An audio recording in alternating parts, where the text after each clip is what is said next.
রাতের অন্ধকারে আমার ছোট দুধের শিশুকে অস্ত্র ঠেকিয়ে ওনারা আমার থেকে সবকিছু টাকা পয়সা আত্মসাৎ করে আমাকে মানসিক নির্যাতন করে। আমি মাননীয় প্রধানমন্ত্রীর কাছে বিচার চাই। প্রথমে ওইদিকে কতগুলো স্কুটার নিয়ে বেড়া করে আসেনি, ওরা এখান থেকে নামে গুলে করে আসে, ওরা পিস্তল নিয়ে তারপরে কিস নিয়ে এখানে দূরে দূরে পিস্তল পাঠাচ্ছে। তুমি কি দেখেছো নিজের চোখে? হ্যাঁ, তুমি তখন কি ঘুমাও নাই? ঘুম থেকে উঠে গেছে, যখন ও ফাটাইছে ছেলেটাকে ঘুম থেকে উঠে গেছে। ক্লোজ সার্কিট ক্যামেরার এই দৃশ্যটি দেখে বাইক শোডাউন মনে হলেও আসলে পর্দার আড়ালে ঘটে গেছে চাঞ্চল্যকর এক ঘটনা। পবিত্র ঈদ উল আজহার ছুটিতে সবাই যখন পরিবারের সাথে ব্যস্ত সময় পার করছিল, ঠিক তখনই একদল সশস্ত্র সন্ত্রাসী দল রাতের আধারে অস্ত্রসহ হামলা চালায় এক বাড়িতে। জাবেদ প্রকাশ ভাগিনা জাবেদ নামে এক দুর্ধর্ষ সন্ত্রাসী এই হামলার নেতৃত্ব দেন বলে জানায় আরমান। ঘটনাটি ঘটেছে চট্টগ্রামের হাটহাজারী উপজেলার বুড়িচর ৩ নম্বর ওয়ার্ড এলাকার স্থানীয় যুবলীগ নেতা ও উদ্যোক্তা আরমানের বাড়িতে। এগুলো কি কমাইছে? এগুলো নাকি দেশি রন্ধা দিয়ে কমাইছে সবগুলা। ভুক্তভোগী আরমান জানান, হামলার সময় প্রায় ৩০টির মতো মোটরসাইকেলে ১৫০ জন সন্ত্রাসী এক বর্বরচিত ধ্বংসযজ্ঞ চালায় আরমানের বাড়িতে। বাগিনা জাবেদ বলে, ওনার বাড়ি আদত বাড়ি হচ্ছে বোয়ালখালী, নানার বাড়ি হচ্ছে মজুরি ভাড়া বাতমুল। ওই দিকের থেকে বাগিনা জাবেদ বলে, তারপরে আনিস বলে, তারপরে রিটন বলে, তারপর ছোট আরিফ বলে কৈশের দিকে।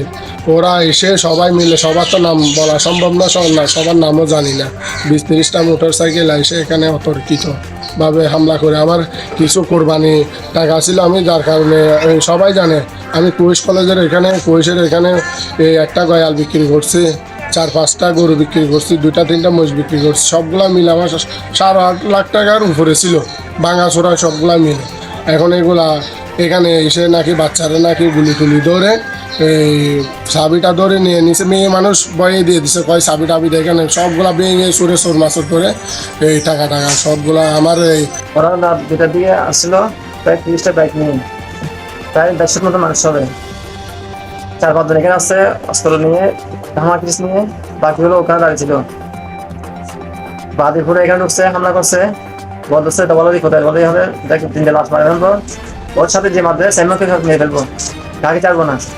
লাস্টে ও এখানে এসে কি ওর ওয়াইফকে কি নির্যাতন করছে, হত্যা করছে। ওর ছেলে লিগাল ধরে কি অন্য জাতির টাকা সবগুলো নিয়ে গেছে, একটা টাকা বাকি রেখে। আমি তখন ছিলাম আমার বাড়ির ওই পাশে ছিলাম, আসতেছে আমি ফোনে সকাল ঘুম থেকে উঠে আমি জানতে পারলাম যে রাতের বেলায় আসলে ঘটনা ঘটছে। আমার বাড়িতে একটু দূরত্ব আছে, যার কারণে আমি রাতের বেলায় ঘটনাটা জানতে পারিনি, ঘুমেছিলাম। তো সকাল উঠে জানার পরে আমি এখানে আসছি। বাইরে থেকে এসে আমাদের এলাকা একটা শান্তিপূর্ণ এলাকা, এখানে কোনো সন্ত্রাসী কর্মকাণ্ড পরিচালিত হতে আমরা দিই না। বিশেষ করে আরমান বাচ্চু থাকার কারণে এই এলাকায় বা বহিরাগত সন্ত্রাসীরা এখানে তাদের মাদক বলেন এবং জায়গা দখল বলেন, ওর কারণে আসলে পারে না, কারণ ও সবসময় ওদেরকে রুখে দাঁড়ায়। ওর পরিবারের উপর এরকম হামলা আসলে খুবই ন্যাক্কারজনক ঘটনা, যার কারণে আমি ছুটে আসছি। ওর পরিবারের যে এই ধরনের ঘটনা ঘটছে, কারণ সবসময় আমাদের পাশে থাকে, এলাকার উন্নয়নে সব কাজে সহযোগিতা করে। ভুক্তভোগী আরমানের স্ত্রী ও সন্তানকে অস্ত্রের মুখে জিম্মি করে নগদ অর্থ ও স্বর্ণ লুট করে সন্ত্রাসীরা।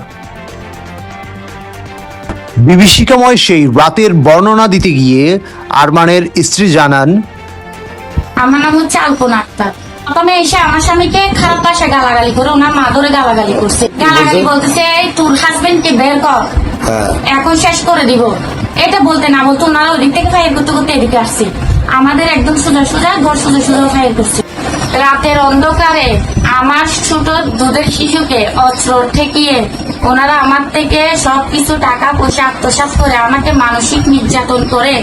আমি মাননীয় প্রধানমন্ত্রীর কাছে বিচার চাই, আমি সুস্থ বিচার চাই, আমি এই শীর্ষ সন্ত্রাস এদের শাস্তি চাই।